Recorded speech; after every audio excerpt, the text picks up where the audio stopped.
welcome to a special Breeders' Cup edition of Value Wagering. I want to talk a little bit about some general Breeders' Cup statistics, specifically the Lasix ban in the juvenile races this year. I've got some stats to share. And then also, we're going to take a closer look at the Classic.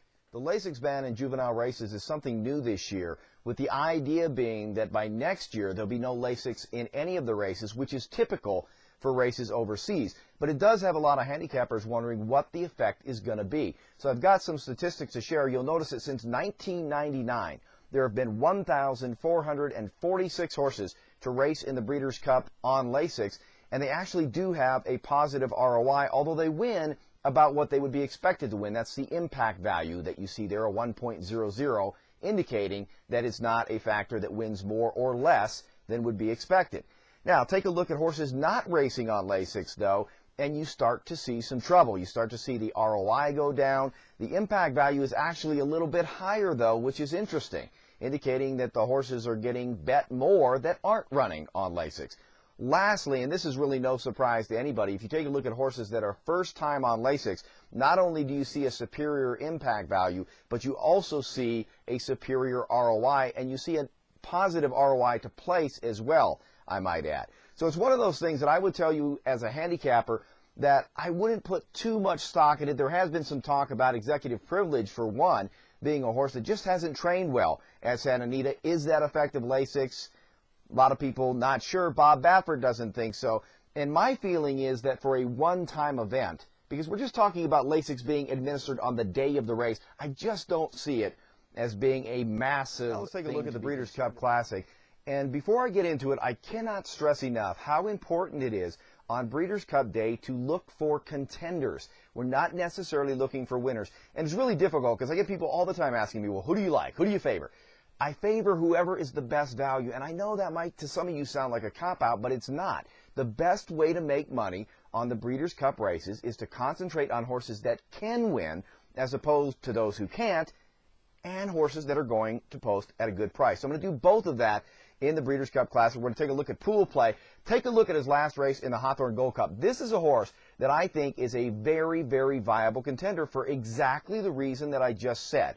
Not that he's the best horse in the field. He's probably a little bit light on speed, but he definitely should offer value. And it's worth noting that he's 2 for 2 on real dirt, and those 2 wins both came in the biggest races of his career. Last time in the Grade 3 Hawthorne race, and also in the Grade 1 Stephen Foster at Churchill Downs. The next horse I want to talk about is Flat Out, and Flat Out really does fit the profile of a Classic winner. Not only is he in great form, which is something that you see in most Classic winners, one exception being Arkangas, but he's also been well bet throughout the year. And that's important too, because in the Classic you're looking for a horse that has established a superior level of performance, not necessarily a Johnny-come-lately. And so Flat Out certainly fits that criteria too. In fact, he ran in this race last time.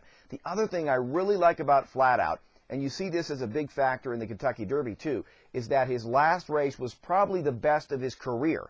In fact, take a look at his run in the Jockey Club Gold Cup, and also look at Fort Larned, who is another horse that I think rates as a contender in here.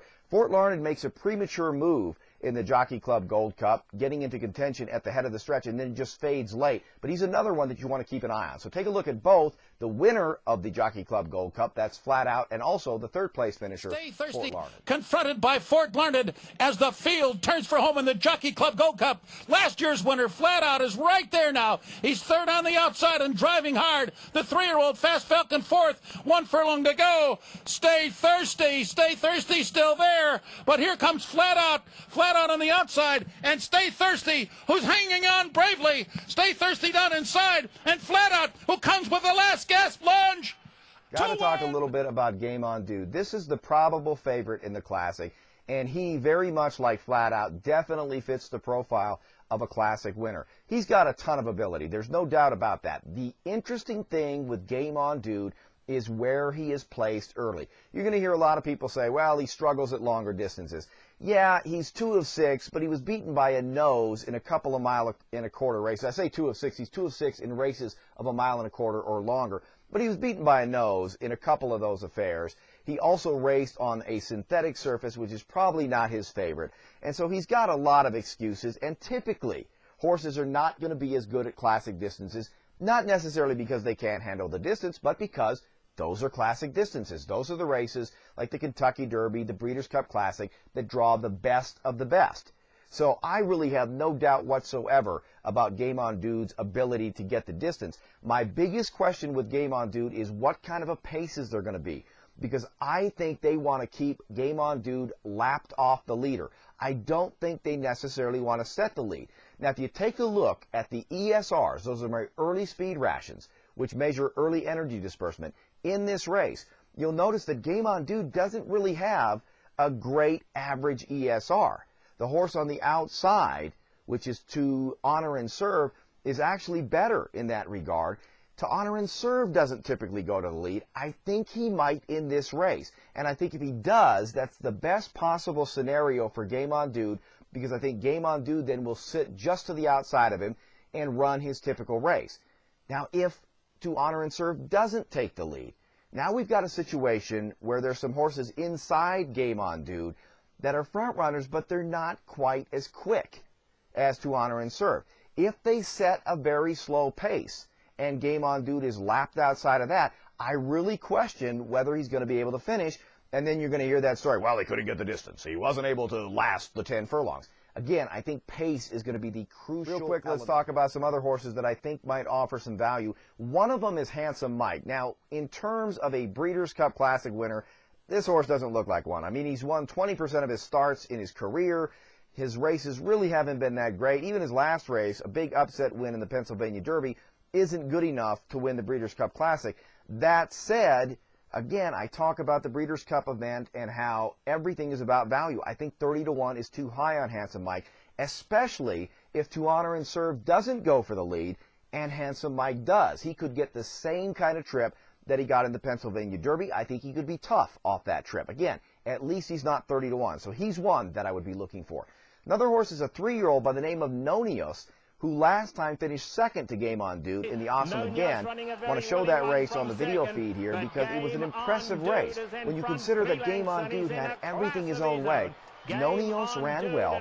He also fits the profile of the improving horse, which would be very ironic. A 3-year-old, I mean, the ranks have been devastated this year, yet Nonios could emerge in the biggest race of the year. Last but not least, I want to talk about some of the remaining contenders. Richard's Kid, to me, is just not a horse that is really impressed me this year. I think he's a little bit long in the tooth now. I would be surprised if he were to win the Breeders' Cup Classic. I think he's better on synthetic. I just don't think this race is really in his wheelhouse. Ron the Greek is a horse that I think has a lot of talent, but that last race was terrible. Again, the preeminence of form in Breeders' Cup races just cannot be overestimated. I mean, it's very, very important, and Ron the Greek, that last race, just not good enough. Can he bounce back? Yeah, and he's been working out great. So there's nothing to say that he can't hit the ticket. I just don't see him hitting the ticket on top. That brings me to To Honor and Serve. To Honor and Serve is a horse that I really, really like. I think he has a lot of ability. I think he's going to get a great setup in this race.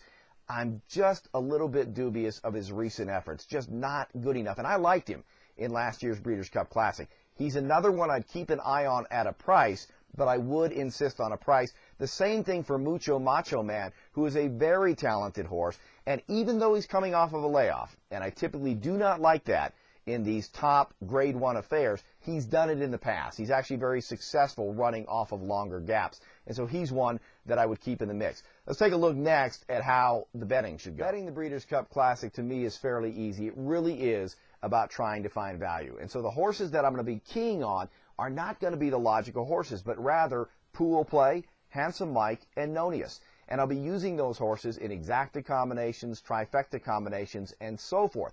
Now, I will throw in the lower price horses that I like, which specifically are Game On Dude and Flat Out, but those are not really the horses that I would like to see win the Breeders' Cup Classic.